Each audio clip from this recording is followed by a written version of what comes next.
Hi, hello everyone. So I hope dili na hinay akong tingog this time. Kay mostly sa inyong comments sa katong Google Form hinay akong tingog. I'm very sorry, I wasn't aware kay akong pandungog yun ato kay kanang okay ra siya, no? Okay ra siya. But then hinay day sa uban. So I'm very sorry and I hope my volume this time is sufficient. Okay? So let's proceed na with the next topic. So since we are done with the philosophical perspective, no, about the self, we will proceeding with the field of psychology or the psychology and the self. Okay, igna kog bakakon. Usually kanang uban gidiraan when they hear the word psychology, mind reader na din ilaang. Una-una, okay? I want to clarify that psychology is not really reading the mind. We are not mind readers, guys, mind you. What we do is that psychology is the scientific study of human behavior and mental processes. That means to say, what we read is not the mind, but rather the behavior of other people and mental processes. What are these mental processes, di ay? Or what are these cognitive processes, di ay? No? Thinking, intelligence, dreaming, imagination, anything that we do with our minds that is considered as a mental process or a cognitive process.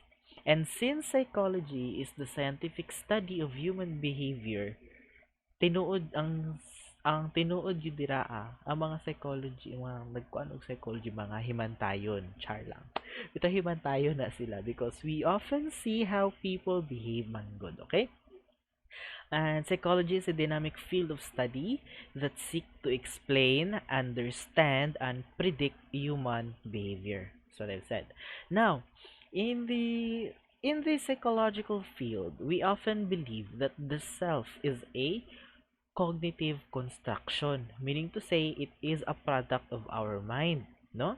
The self is a cognitive construction since it only exists in our minds, and the mind develops and shapes the self according to our personality, experiences, influences, culture, and religion.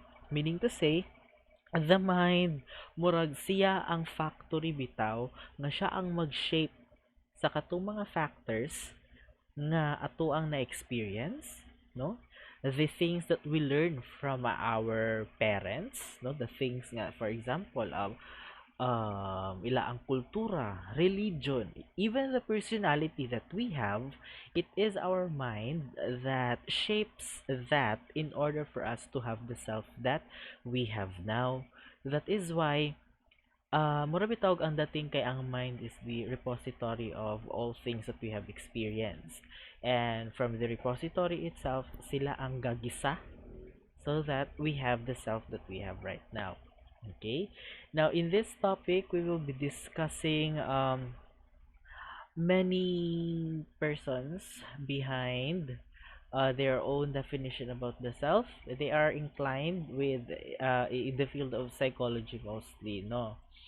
So, the self here is both an internal state, meaning since it is the mind that processes everything, so it happens internally, and it is also could be observed externally through our behavior and how we through our behavior or short how we behave, no? Okay, so let's proceed now with the first person sa psychological perspective. We have William James and his idea about the me self and the I self.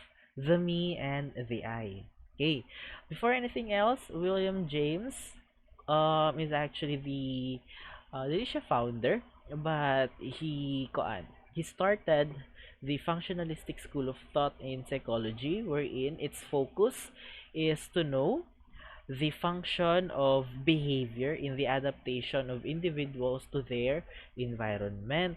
Meaning to say, how is our behavior related to our environment and how does it help us survive? Functionalism kasi is more like parehas siya sa Darwinian bitaw nga idea, no? That we behave in such a manner because we want to survive. Okay?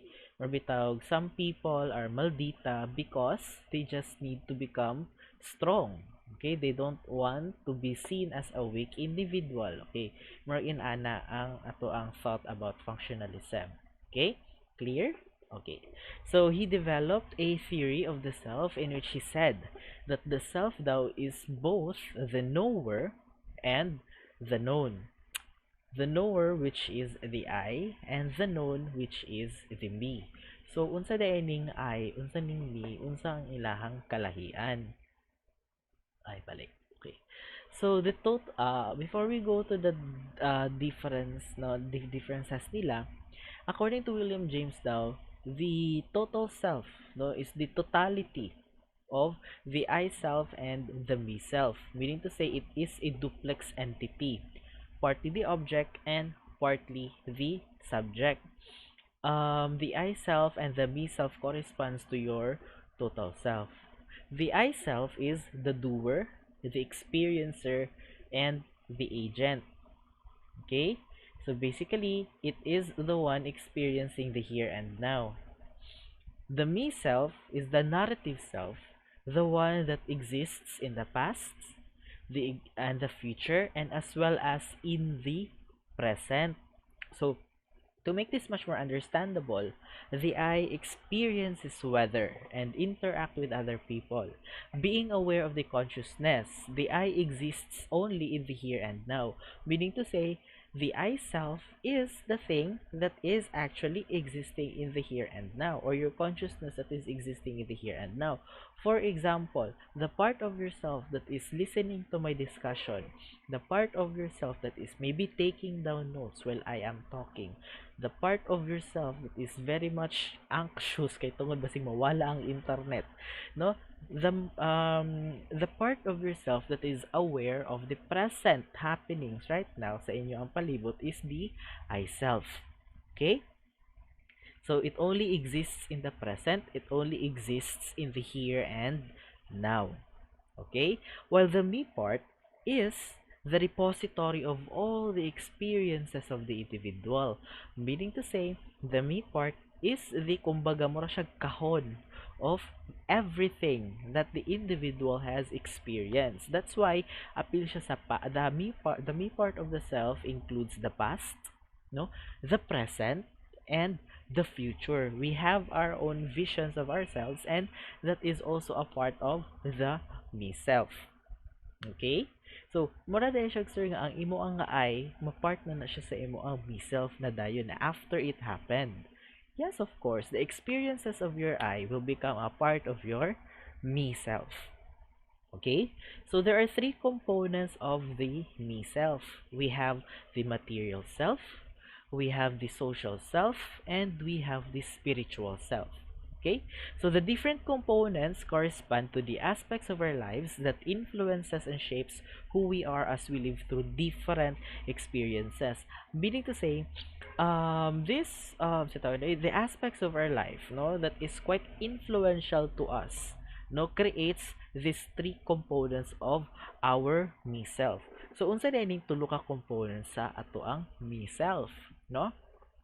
First, we have is the material self, no? The material self refers to the things or objects that the person owns or belongs to, such as family and money. Meaning to say, these are things that you deem important to you. Okay? So, you as a part of your family, kana bitong mo na mga tawag ana nga, ang sige term ana ay kanang kana mga things nga na ay sentimental value o kana that is a part of your material self, no? So, for example, this one, I have this sketchbook with me for a long time already, and it has a sentimental value sa ako since it has been a gift sa ako ang kuya before. So, this is a part of my material self. Okay? Now, it is said sa material self daw, the thing that we actually the most prized possession of an individual is the body, no, our body. ang ang dog ni sir, ang aw ni sir. So our body, okay? So our body is the most prized possession of an individual, since without the body we cannot actually do the things that we want to do.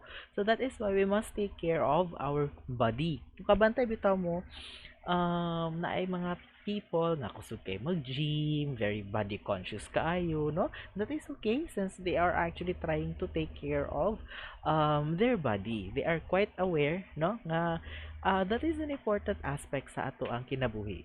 Okay? Kung kabantay pud mo, di ba? For example, marami tawag, if a part of ourself or our body is severed or kanang naputlan ba ka or unsa ba, marami tawag a part of ourself pud kay murag mawala pud, di ba? For example, you know someone that is a track and field athlete, no?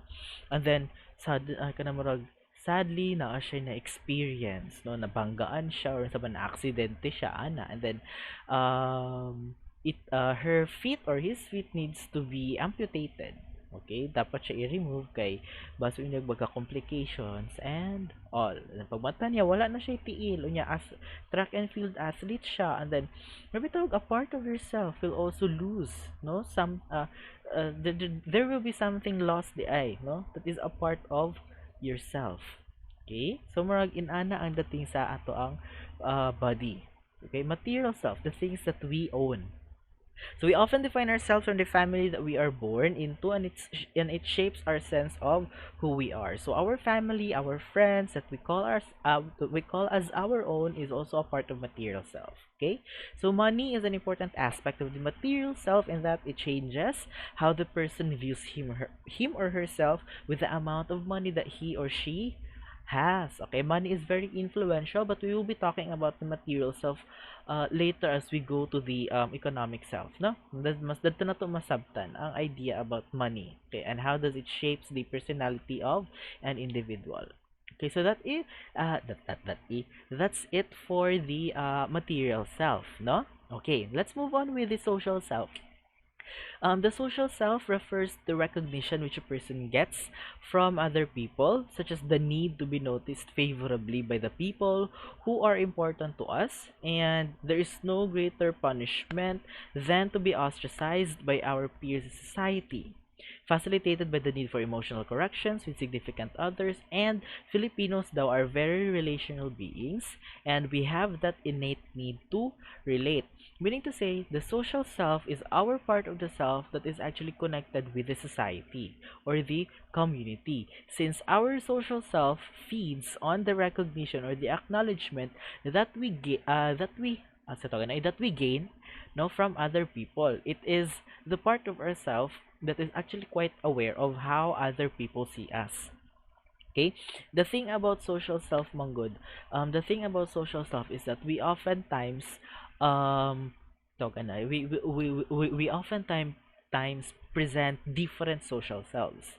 'Di ba? Kana bitong lahi ang atong personality in front of our family, lahi atong personality in front of our friends, lahi atong personality in front of our classmates, in front of our churchmates, when we go to the public, okay, when we are part of of a specific group, sometimes we often have a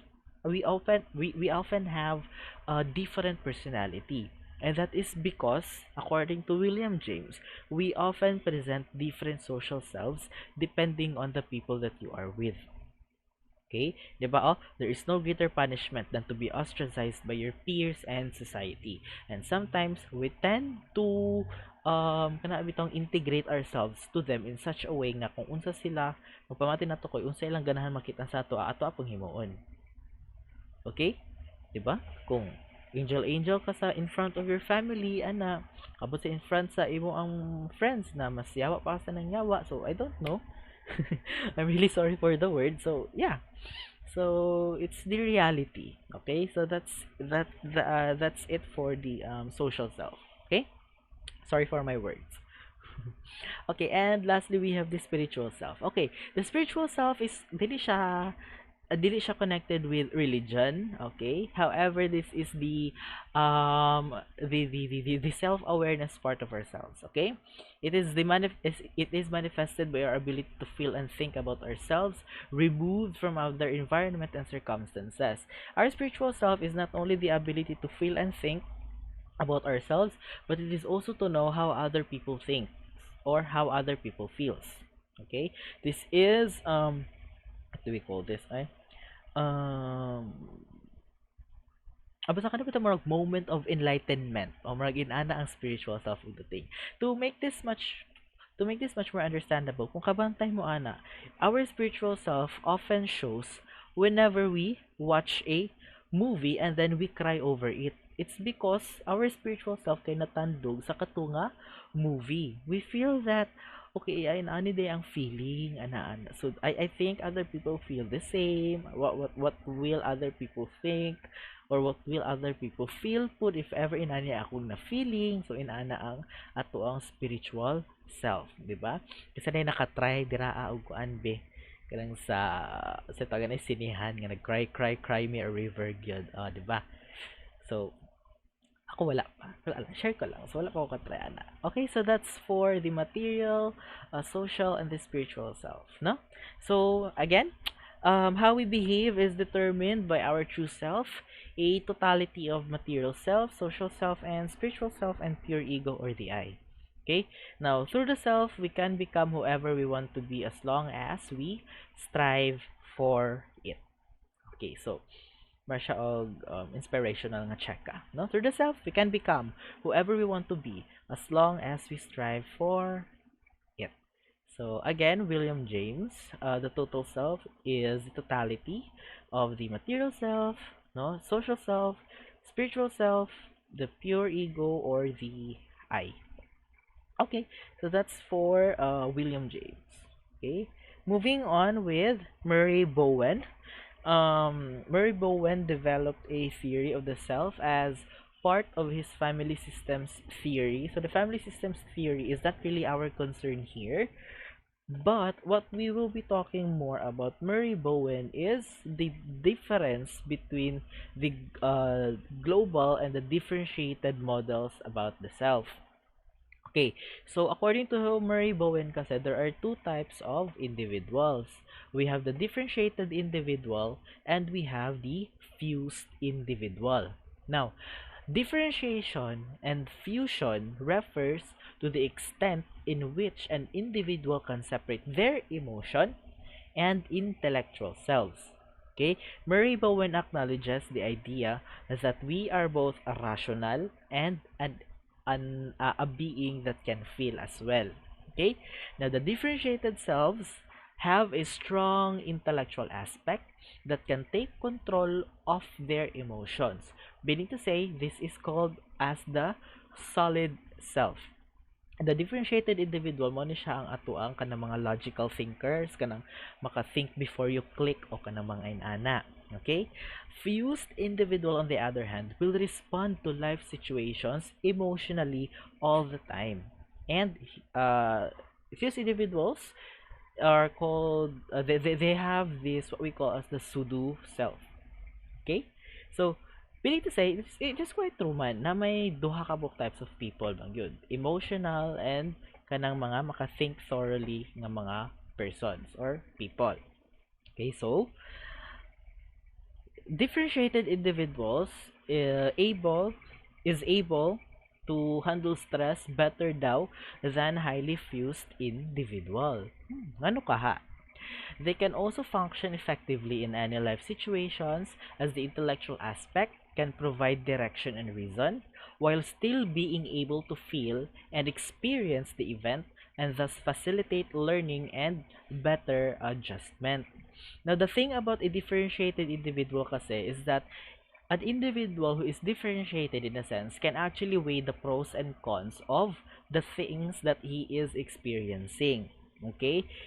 The individual can effectively assess the proper direction as to what he or she will do whenever he or she is faced with a problem. Okay? Unsa day kalahian niya sa kanang a fused individual. Now, a fused individual kasi whenever faced with problem, kung kanang sad na kaayo sila, usually they do not know what to do anymore. Okay, kanang mga inana nga instances, okay? They do not know what to do anymore, di ba? They are often clouded with thoughts nga unsaon ni nila. They are quite sad. I don't know what to do. I am anxious. I don't know what to do.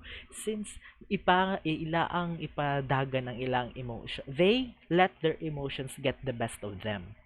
Okay, so kanang mga inana nga kanang mga inana nga chika, no? So, yeah, that is why differentiated individuals daw can handle stress better than highly fused individual. Okay, the solid self is determined, aware of its needs and desires, can remain calm, focused in the face of adversities, will preserve its own identity, and will not be afraid to stand for its convictions and principle. Okay. While the pseudo self or a fused individual will only react to its surroundings, will lose his or her relationship with a significant other, will follow rules, customs, culture, and expectations. Now, will lose his or her relationship with a significant other if he or she, no, will not abide to the norms that they are following. So, unsa man ning mas mahatagan ta mong example ha para mas masabtan ang solid self ug ang fused self. But first, ako sa i-check kung naka-record ba jud ba ko kay na I thought kung halbasing wala pa ko ka-record. Okay, naka-record ay ko. So, naang siya inyong sir kaya abi na ko wala na ko na-record. Sige, but sorry anyway. Anyway, so yeah. To make this much more understandable, I will give you an example, no? For example, sa isa ka klase mo ana yung teacher. Okay, class. Kuan kaning up to you, no? Unsa man ta quiz ba ta karon or dili na lang ta mag-quiz. Okay, so pataas ug kamot ang mga kuan, ang kanang mga dili ganahan mo quiz. Kanang mga dili ganahan mo quiz. Okay, so ang kanang mga differentiated individual, ay kanang mga differentiated individuals, no? Dili yun na sila mo pataas. I mean, dili sila ganahan mo pataas. But then, if you have a solid self, you know that you studied for the quiz and you know nga makapasar ka ana nga quiz. Okay? Kabalo ka nga mo take na quiz, okay, makapasar ko. No, I don't have to kanabitong make a clownery of myself nga dili ko gusto ani kay di ko makapasar. I studied well, no, and I must answer this quiz or exam. So, man ang mga solid self. Dili sila magpataas kay tungod kabalo sila nga makapasar sila ug maka-answer sila sa ilaang sa quiz nga himuon ni teacher. Dili man sa mga arrogante, dili man sa mga pride, but then nalang gyud sila ground nga mo-stand. Kabalo lang gyud sila sa ilaang capacity. Okay? So yeah, that's an example of a solid self. Now, if you have the pseudo self within you, mura na siya ang pseudo ka mga individual nga naay pseudo self. Kana bitaw kabalo kasi mong self nga nagtuon ka ug dakog chance nga makapasar ka, bitaw dakog chance nga makapasar ka ug kanang kung mag-take ka sa quiz, okay ra pud kay sa imo kay makapasar lagi ka. But then you have the pseudo self. Kita ko daghan kay gapataas, daghan kay dili ganahan ug kuan dili ganahan magpa-quiz. Magpataas na lang pud kog kamot. Okay, so that is an individual nga naay pseudo self. Mo comply siya with what is happening sa iyaang environment. Okay, so I guess it's clear already the difference between the solid self and the pseudo self, no? Okay, so before we proceed with the global self, I would like to emphasize as well that we have both differentiated and a fused the solid self and the pseudo self. We are both differentiated and fused. I believe that as well. There are times that we could become logical individuals, but there are also times that we let the emotions run us. However, as we develop or as we grow, as we progress sa ato ang life, it is much more better to become differentiated than to become much more a fused individual. Kaya according to Mary Bowen kasi, bata ta, fused jud kay ta nga individual, no? Fused kay ta kanang bata pa ta ba mga puya bibi ana. But then as we grow, no, as we grow, we tend to become differentiated since we are already experiencing the events no sa ato ang life, no, we are already taught with what to do and all of those things. Then it's expected daw that slowly and slowly we become differentiated, but naagihapon dira ang ato ang pagka fused nga individual. Okay, now karon, this is my question for this topic. In your situation right now, how do you categorize yourself na? Are you differentiated or are you a fused individual karon? Oh, just state lang, no why. So, state your answer in the forum below. Char, mara magkuan, mara mag vlog mister. Okay. So that's the differentiated self and the fused self. The global self is very easy since this refers to the extent to which one's perception of the self is clearly and consistently defined. The very characteristically consistent and may take on various roles but will behave, think, and feel in the same way. Your global self doesn't, kanibitaw, this is the kind of self bito sa inyo ang bisag asa mo iput in ani gud yung kinaiya.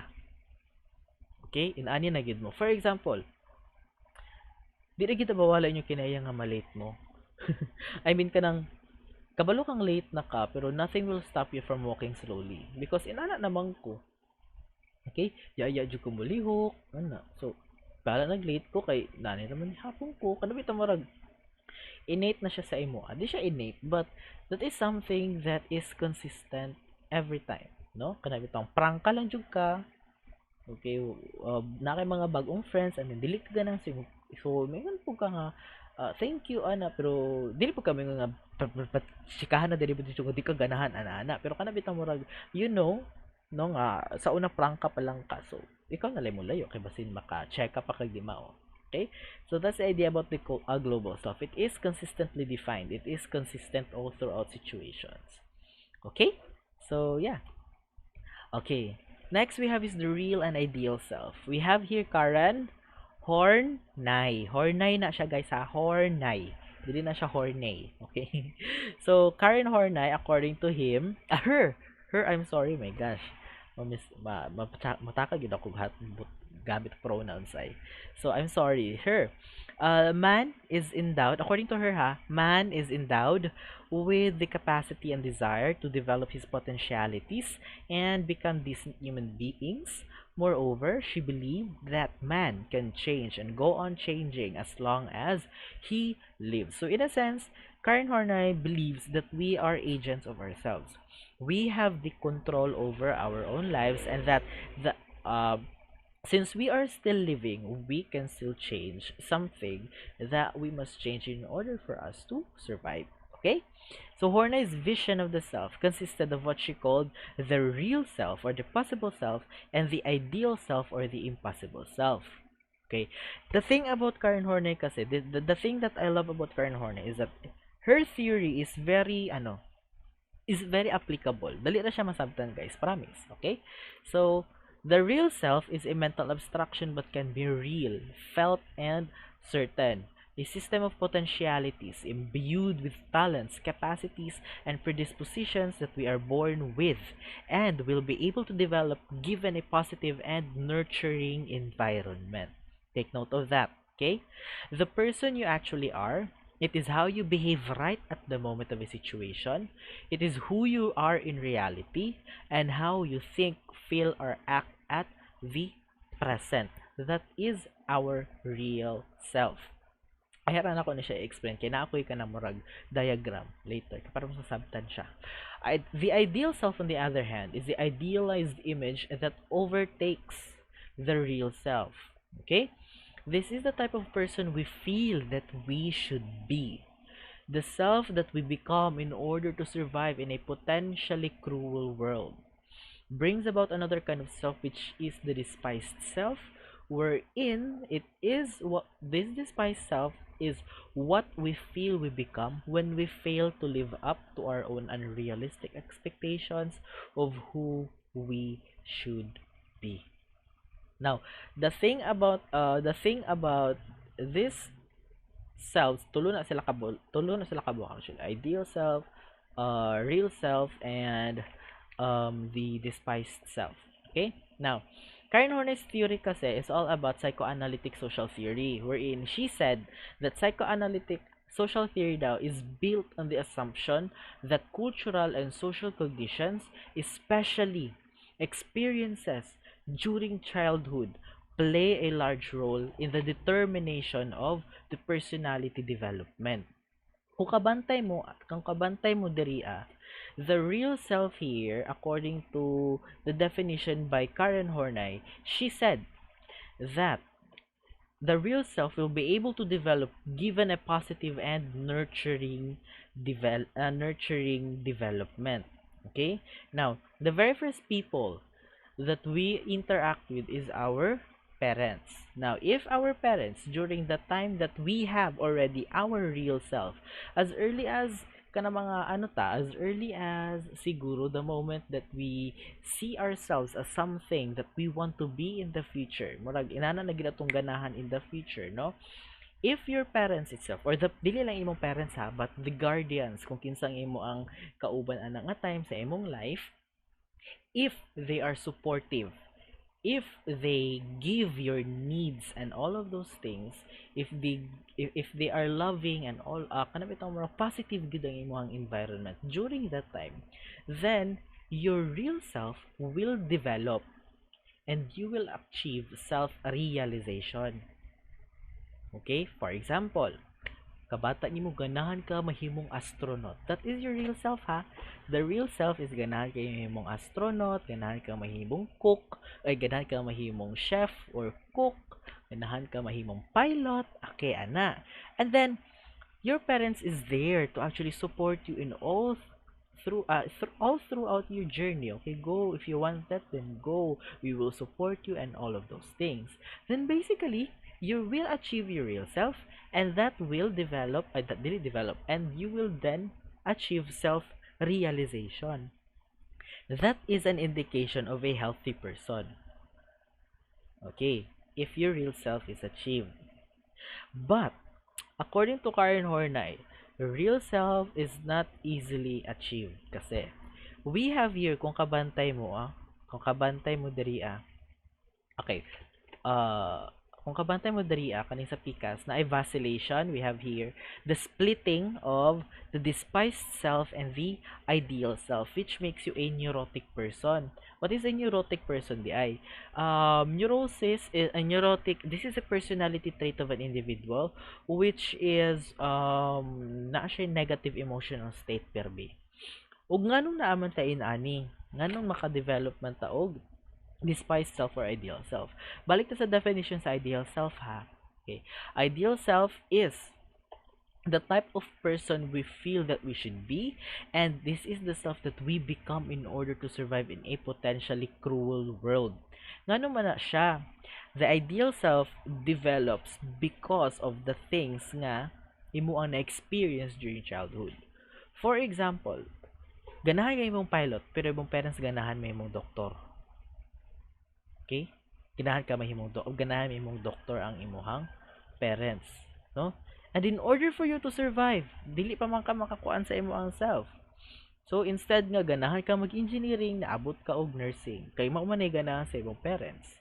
So kanang naani mo karon is your ideal self. Okay, that is something that you do not want, but you must have because that is the only way to survive. Okay? So, the thing about ideal self kasi is that the more we are actually the more we are actually going with our ideal self na, the more we are losing ourself, the more na din we are losing our real self. Okay? So, unsa man pud ning despised self? The despised self again is what we feel we become when we fail to live up to our own unrealistic expectations of who we should be. Now, as what I've said, the more we are already inclined with our ideal self, the more we lose sight of our real self. Then that is why na ay splitting nga mahitabo sa ato ang ideal self o sa ato ang despised self. Kana real self ha, real self mo split na siya into the despised self and the ideal self. And the thing about a neurotic person is bounce back na siya sa despised self o sa ideal self, no? Okay, magpretend kung balik na mo niya kung ganahan kay mo ni ganahan nilang magpapa. Ay, dahil niya siya sa test myself. Hala, what if dili na ko ma-achieve ang ilang expectations din baon sa mangko. Then, dati tapos tarungan ako kung kaugalikod kay para makakuan ko sa akong parents, I can make them proud. Okay, hala, what if dili ko makapasar sa kanilang exam, di ba bagsak ko sa nursing, then ako nang sad na din kay ako mga parents. Okay, so it will go back and forth like that. That is the idea of a neurotic person. Okay, that is the reality as well. Okay, so the more you split the more you split your real self, then the more it is quite difficult na to achieve your real self or self realization. Okay, so I guess that is quite understandable. If you have questions regarding the despised self or the ideal self, please do comment something sa ato ang forum below so that I will know what to address. Okay, so yeah, that's for the real self and the real self, the despised self, and the ideal self. Okay, so David Lester, we have here also multiple versus unified selves. Actually, to make this short bitaw,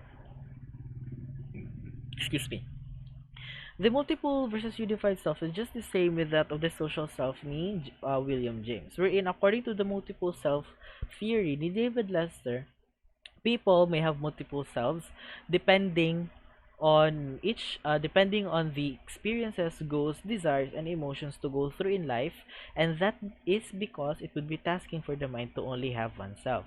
Diba?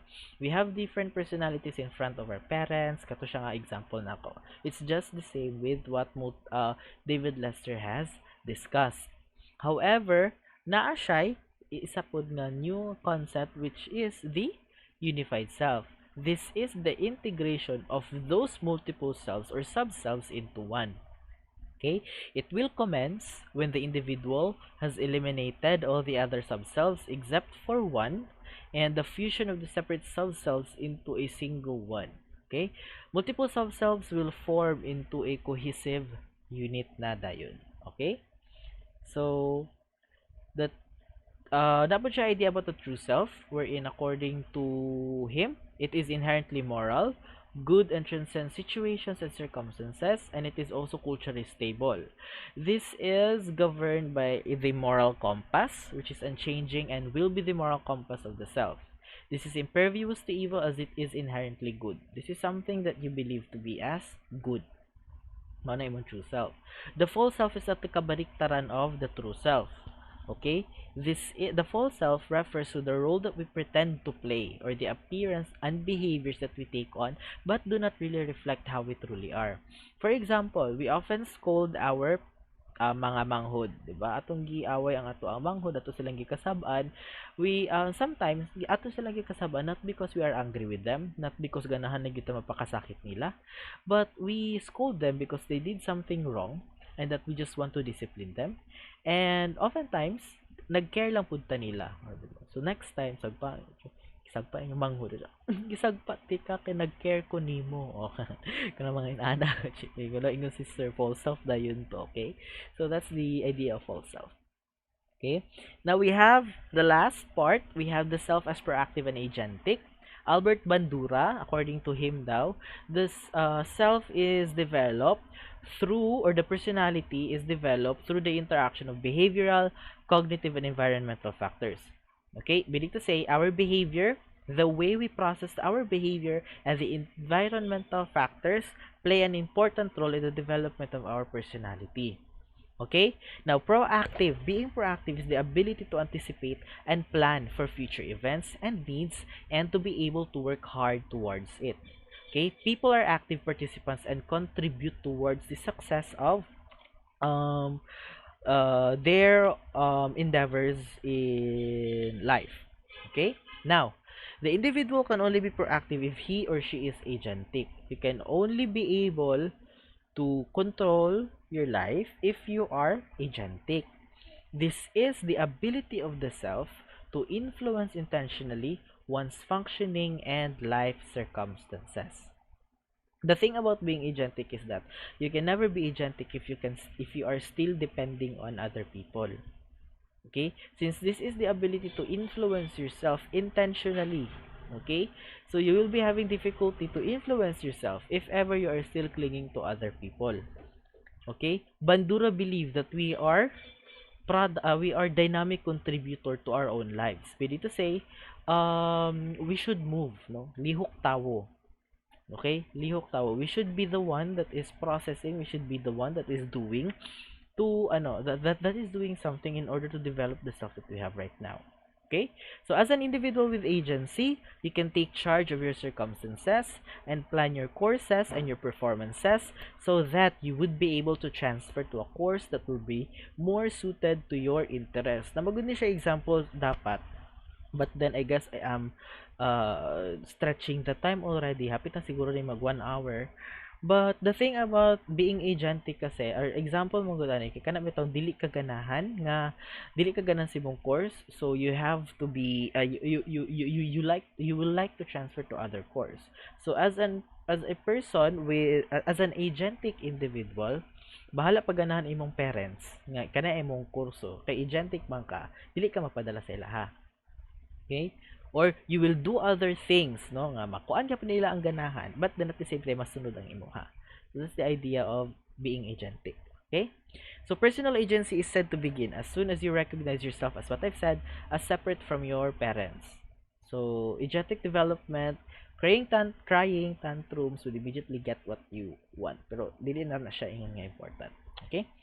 Now, there are 4 core properties of human agency. That is intentionality, forethought, self-reactiveness, and self-reflectivism. Actually, paspas na kay ko ani. But then, dali raman ni siya masabtan.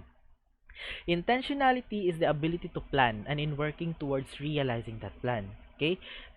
Having this intentionality, meaning you are already envisioning what you would want to do. Okay? You are having your visions.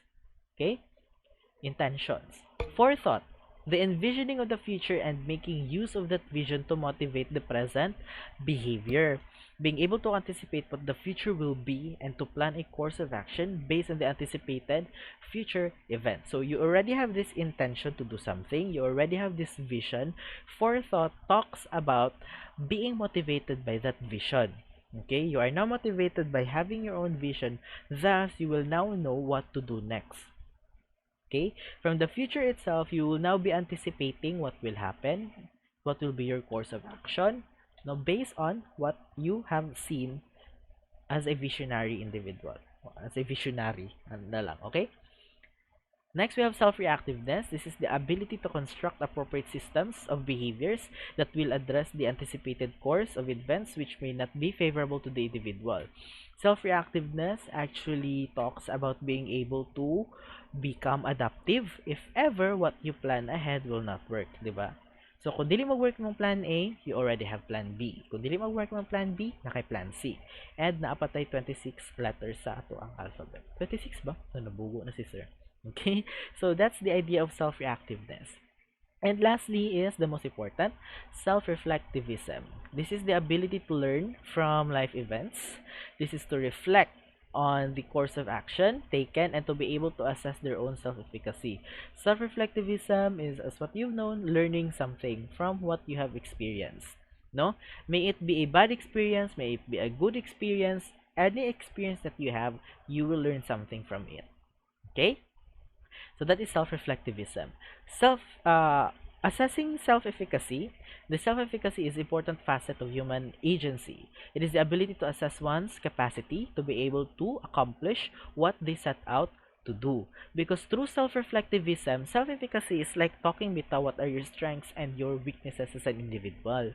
Through self-reflectivism or what you will learn from your experience, you will now know what are your strengths or what are your weaknesses as an individual. Okay? So yeah, that is self-efficacy, knowing your strengths and knowing your weaknesses. Okay? Knowing your own capacity as an individual. And you can have that whenever we self-reflect. Okay? I guess that's it for psychology and the self. So I hope you guys learned something and I hope na klaro na ako ang tingog Okay, so I will be having the next topic, which is the sociology, anthropology, and the Western and Eastern thought. So see you guys in the next topic.